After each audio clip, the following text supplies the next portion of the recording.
the spirit of curiosity and imagination prevails. 10 seemingly trivial findings or inventions related to serious scientific subjects won this year's Pineapple Science Award on Saturday in Wenzhou, East China's Zhejiang province. The award is given to findings in fields such as psychology, physics, and mathematics. It is a great honor to receive the 2022 Pineapple Science Award in Medicine for my research on the causes and consequences of yawning in animal groups.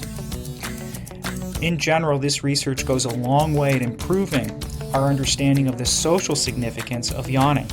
Now, this research shows that yawning serves as a cue that can enhance the individual vigilance of observers in social settings. First held in 2012 to honor imaginative research, the Pineapple Science Award aims to arouse enthusiasm for science among China's younger generations.